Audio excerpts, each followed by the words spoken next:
ठाकुर जी के प्रति वात्सल्य भाव रखते थे। मेरे लाला पुष्ट मार्गी, वात्सल्य भाव, जैसा भाव करोगे वैसे ही। ये था माम प्रपद्यन्ते तास्तथ भजाम्य हम। ठाकुर जी के प्रति इनका पुत्र भाव था। मेरा लाला, जैसे नंद बाबा, ठीक ऐसा ही भाव श्री विट्ठलनाथ गोस्वामी जी का। एक बार श्री श्रीनाथ जी को दूध पवा रहे थे। ठाकुर जी ने एक घूंट पिया दूध और कटोरा ऐसे हटाते हुए कहा जय जय, क्या कमी रह गई दूध में? ठाकुर जी ने कहा बहुत मीठा कर दिया, मिश्री बहुत अधिक डाल दी, मुझसे पिया नहीं जाता। बड़ी मनोहार करी, आज पी लो कोई बात नहीं, क्योंकि पुत्र भाव है। ठाकुर जी ने बड़ा ऐसे करते हुए पिया। दूसरी बार भोग में आपने मिश्री कम मिलाई। ठाकुर जी ने एक घूंट पिया, ऐसे कर दिया। कहा जय जय, आज क्या कमी? कहा दूध तो एकदम सीठा कर दिया, फिर भी पी लो।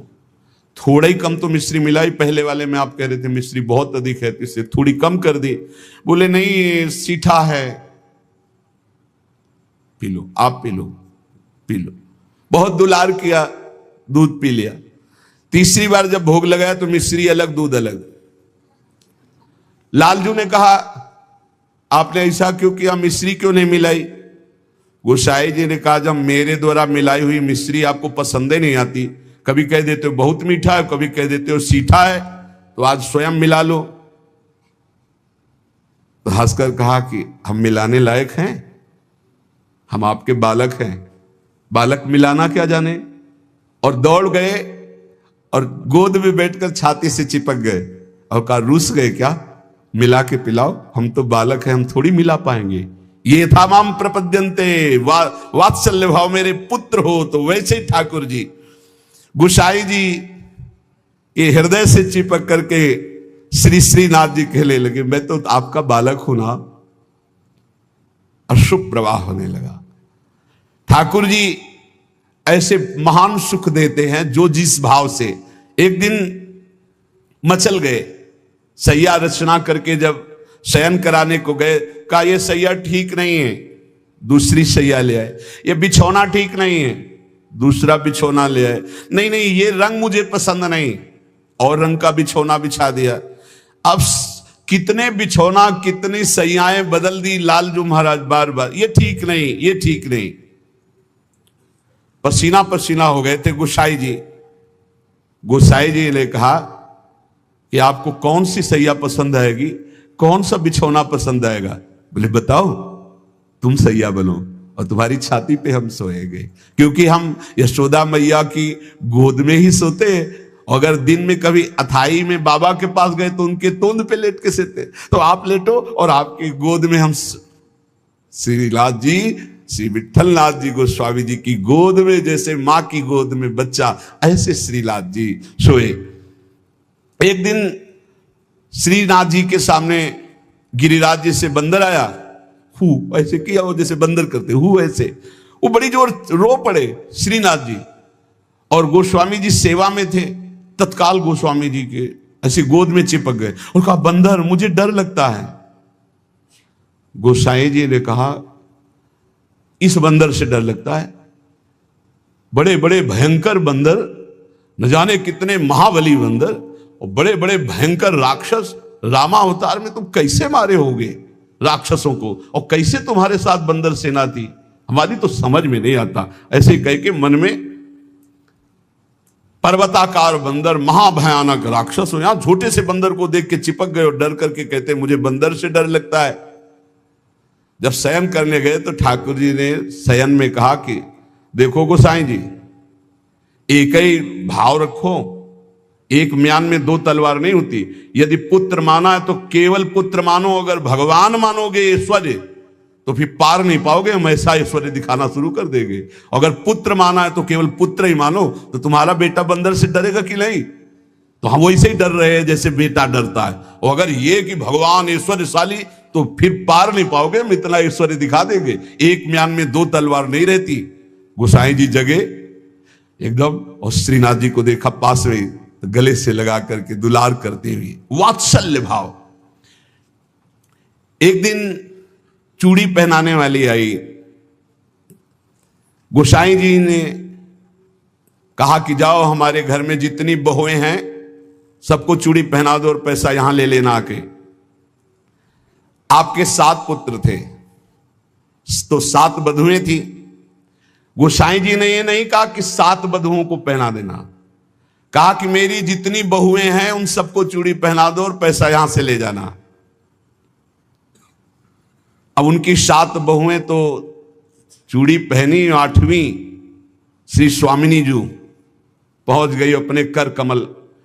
जे ही उस चूड़ी पहनाने वाली ने श्री जी के कर कमल को देखा, अशुभ प्रवाह, आनंद मूर्ति हमारी प्यारी जो है, अशुभ प्रवाह होने लगी। ऐसा उसको लगने लगा कि आनंद के आवेग में मुझे मूर्छा आ जाएगी। नीलांबर का हल्का सा घूंघट है, मनोमृणाल, मनो कमल लाल, ऐसे सुंदर कर कमल। वो सोच रही इनके कर कमल में पहनाने लायक तो चूड़ियां ही नहीं हमारे पास। श्री जी ने इशारा किया, पहनाओ। किसी तरह वो प्रेम शिथिल होते हुए जैसे जैसे इशारा होता गया वो चूड़ियां पहनाई। बहुत देर तक वह शुभ प्रवाह करती रही। इसके बाद गोस्वामी जी के पास उसको ले जाया गया। गोस्वामी जी ने 7 बहुओं की चूड़ी के कितने पैसे होते, तो उसने कहा 7 नहीं 8। गोसाई जी ने कहा 7 बहुएं तो तू 8 की बात कैसे कह रही? तो उसने कहा मैं कसम खा के कहती हूं मैंने 8 बहुओं को। तो बोले जब 7 हैं ही तो 8 कैसे? तो उनका मैं कसम खा के कहती हूँ 8 बहुएं थी और मैंने 8 को पहनाई है, और जो 8वीं थी वो इतनी सुंदर थी, इतनी, और रोने लगी। गोसाई जी ने कहा कि ऐसा कैसे हो सकता है, चलो इससे झंझट हटे। 8 बहुओं की चूड़ी पहनाने के पैसे दे दिए।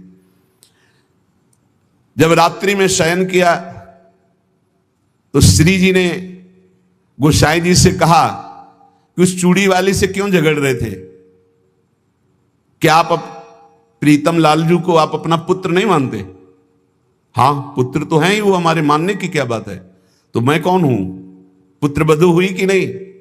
अगर आप कहते 7 बहुओं को पहना दो तो मैं कदापि नहीं जाती। आपने कहा मेरी सब बहुओं को पहना दो, तो 8वीं मैं हूं, मैंने ही धारण। श्री जी के इन वचनों को सुनकर गोसाई जी तत्काल उठे और बैठे बैठे रात भर रोते रहे कि लाडली जू कितनी कृपालु, कितना भाव स्वीकार करने वाली है।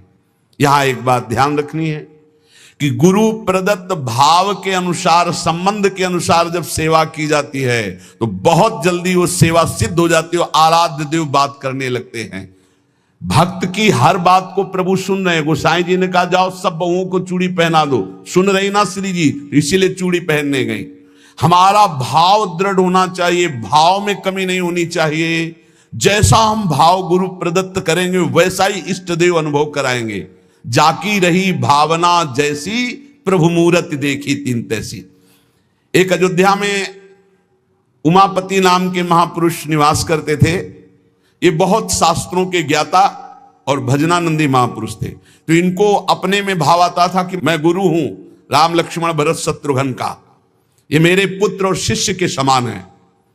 तो ये जब मंदिर में जाते कनक भवन में, तो कनक बिहारी राम जी को ये माला खरीदते, पहन के जाते और अपना पहना हुआ माला देते कि राम जी को और लक्ष्मण जी को पहना दो, और सीता जी के लिए कहते कि आधा दरवाजा मोड़ दो, पर्दा कर दो, बहू है हमारी। ये रोज ऐसा करते। पुजारी वैसा ही कहते, जैसा ही कहते, क्योंकि महापुरुष थे उमापति जी। पर वैष्णव जन, संत जनों को अच्छा नहीं लगा कि भगवान को अपनी पहनी माला पहनाते हैं। सब वैष्णव जन खिलाफ हो गए और कहा ऐसा नहीं हो सकता, भगवान केवल तुम्हारे नहीं कि तुम आकर अपनी प्रसादी माला भगवान को पहनाते हो। तो उन्होंने कहा यदि आप लोग ऐसा कहते हो तो हमारी बात सुन लीजिए। गुरु के सामने शिष्य कभी अमनिया माला पहन ही नहीं सकता, और हमारे शिष्य हैं। बोले हम तुम्हारी इन बातों को नहीं मानते भावुकता की, लेकिन कल से आप ठाकुर जी को अपनी प्रसादी माला नहीं पहनाएंगे। वो अमनिया माला लेके आए 10 और कहा लो पहनाओ। तो जो राम जी के गले में जानते टूट के गिर जाते, लक्ष्मण जी के गले में डालते, टूट के गिर जाती।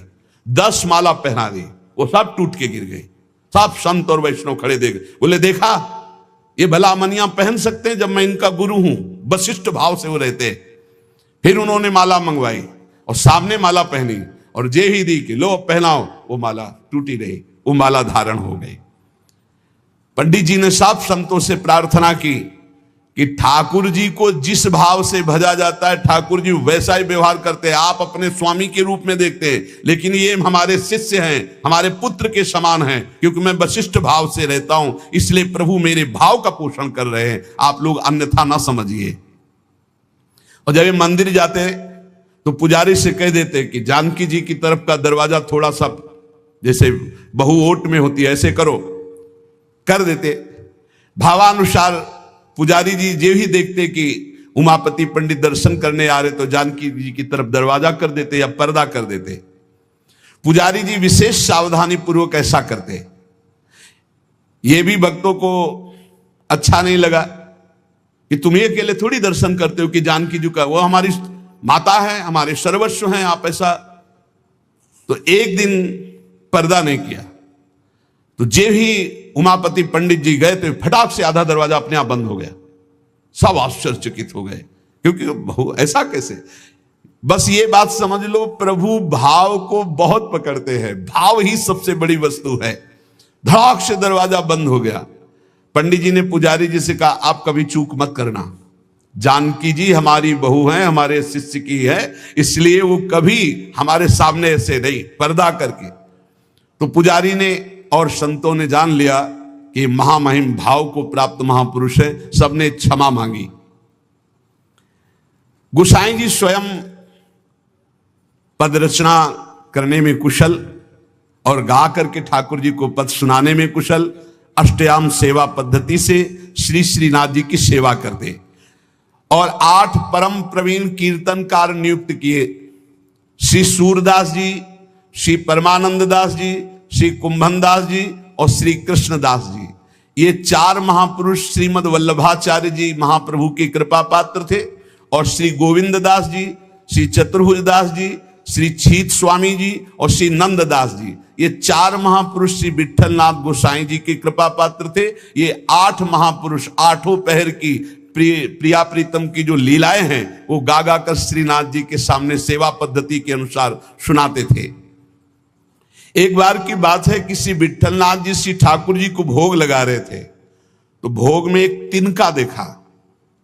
बहुत दुख हुआ कि मेरे सुकुमार लाडले ठाकुर और उनके भोग में इतनी असावधानी बनाने वाले तिनका। बहुत सावधान रहना चाहिए ठाकुर जी का, जब भोग बनाए तो बोलचाल में भी सावधानी रखे, कहीं थूक की छिट्टी ना चली जाए मुख में, ऐसा होता है। तो अगर कभी बात करनी हो तो रसोई से ऐसे करके बात करे, वैसे तो बात कम ही करे, मौन धारण करके बनाए।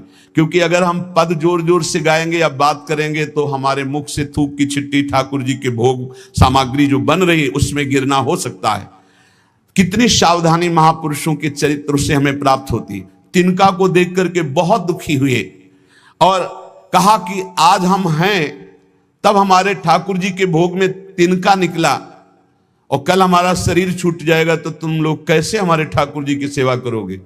तो मैं आज ही संन्यास धारण करूंगा और विचरण करूंगा, जैसा मनावे वैसा करो। आप इतना कहे तो सब लोग बहुत दुखी हो गए। सबने अनुनय विनय की कि एक बार अपराध क्षमा कर दो, ठाकुर जी के भोग में कभी त्रुटि नहीं होगी। आपने कहा हम परिहास में कभी झूठ नहीं बोलते। हमने कहा संन्यास लेंगे तो अब संन्यास लेंगे, अब हम तुम्हारे बीच में नहीं रहेंगे। श्री ठाकुर जी श्रीनाथ जी से आज्ञा लेने गए। ठाकुर जी ने बहुत उदास होकर के कहा, गोसाई जी एक गेरुआ वस्त्र हमको भी मंगवा दो। बोले आपको क्यों जय जय, आपके पास तो बहुत सुंदर सुंदर पोशाक हैं। बोले हम आपके बिना नहीं रह सकते, अगर आप सन्यास लेंगे तो हम भी सन्यास लेके आपके साथ ही चलेंगे। देखो कैसा प्यार करते, जैसे माधोदास बाबा जगन्नाथ जी को प्यार करते तो जगन्नाथ जी से जाके आज्ञा ली, जय जय अब ब्रज 84 कोस आपकी लीला भूमि में जाना चाहता हूं, आदेश दे दो। बोले बाबा आपके बिना हम रह नहीं सकते। बोले नहीं जय जय, हमारे पास इतनी भोग सामग्री नहीं कि मैं रास्ते में आपको भोग लगाऊं, आपको नहीं ले जा पाऊंगा, पर हम जाएंगे ब्रज 84 कोस दर्शन करने आपकी लीला भूमि के। ठाकुर जी चुप हो गए, उनके आगे बस कहां। अब वो सुबह प्रातःकालीन चले। अब सुबह सुबह ही इतनी भूख लगे आई, तो उन्होंने कहा आज तक कभी ऐसी भूख नहीं लगी। तो एक माई थी, तो उससे कहा माई बहुत भूख लगी, कुछ मिल सकता है? तो बोले बाबा अभी बना देती हूं। तो कुछ समय में वो भोजन बना करके और पवाने, और जब पवा रही थी माधवदास बाबा को तो रोते जा रही थी। तो बाबा की दृष्टि गई। बाबा ने कहा माई रो क्यों रही हो? बोले इतना सुंदर सुकुमार लाडला बालक तुम्हारे जैसे बाबा जी के साथ कैसे आ गया, इसकी मां कैसे रहती होगी? तो उन्होंने भागवतिक दृष्टि से देखा तो थाल में बैठे जगन्नाथ जी पा रहे थे। बोले इसीलिए भूख लग रही थी, हमें पता क्या कि तुम्हें भूख लग रही है, तुम क्यों साथ? बोले बाबा मैं नहीं रह पाऊंगा आपके। ये जरा प्यार देखो ठाकुर जी का। कह रहे बाबा मैं नहीं रह पाऊंगा। ऐसे ही श्रीनाथ जी गोसाई जी से कह रहे कि एक गेरुआ वस्त्र हमको भी मंगा दो, अगर आप सन्यास लोगे तो हम भी सन्यास ले लेंगे। गोसाई जी आपके बिना हम नहीं रह सकते। गोसाई जी ने गले से लगा लिया। तो कहा गले से लगा लिया तो मेरी बात मानो, अब तुम्हें सन्यास नहीं लेना। बोले जैसी आपकी आज्ञा। बोले सेवा में त्रुटि अगर हो रही तो मुझे दुख नहीं तो तुम्हें दुख क्यों हो रहा है? तो बोले तुम्हें दुख हो या ना हो, आप मेरे पुत्र हो, मेरे को दुख होता है कि मेरे लालन के भोग में तिनका कैसे आ गया। भाव समझिए। श्री विठलनाथ गोसाई जी स्वयं सेवा में सावधानी पूर्वक, पर कभी कभी अगर त्रुटि हो जाए सेवा में तो बहुत ही असंतुष्ट हो। यह ध्यान रखने का विषय है कि हम केवल विग्रह की पूजा नहीं कर रहे, साक्षात श्यामा श्याम विराजमान है, साक्षात श्री जी विराजमान। हम जल पिवाएं तो उसी भाव से, भोग लगावें तो उसी भाव से, पोशाक पहरावें तो उसी भाव से। श्री गोस्वामी जी शयन करते थे गोकुल में आकर, और नित्य प्रति श्री श्रीनाथ जी की सेवा में आते। यहां जतिपुरा गोवर्धन में श्रीनाथ जी विराजमान थे, तो आप घोड़े पे चढ़ करके आते थे। यदि कहीं आने में कुछ विलंब हो जाए तो अन्य सेवा चाहे कोई कर ले, पर आरती आप ही रोज करते थे, आरती सेवा आप ही करते थे। आज भी बल्लभ कुल में नियम चला आ रहा है कि और ठाकुर सेवा तो सब मिलकर करेंगे, लेकिन आरती गोस्वामी वंशज ही करेंगे। श्री ठाकुर जी की अक्षुण्ण सेवा गोस्वामी जी अपने बालक के समान मानकर करते। जो भगवन्निष्ठ सदाचारी पुरुष होते हैं तो उनका प्रभाव सबके ऊपर पड़ता है। उस समय भक्ति का वातावरण एक बन चुका था, जिसको देखो सब भगवान की भक्ति में निमग्न। श्री कृष्णदास जी का अंतिम लीला जानते हो कैसे हुई? कुआं में पैर फिसल गया और गिर के मरे और प्रेत बने, इसी अपराध के कारण। बहुत सावधान। इतने बड़े महापुरुष हैं, उनका चरित्र है कृष्णदास जी का, बहुत बड़े महापुरुष हैं, लेकिन अपने गुरु से अपराध बन गया।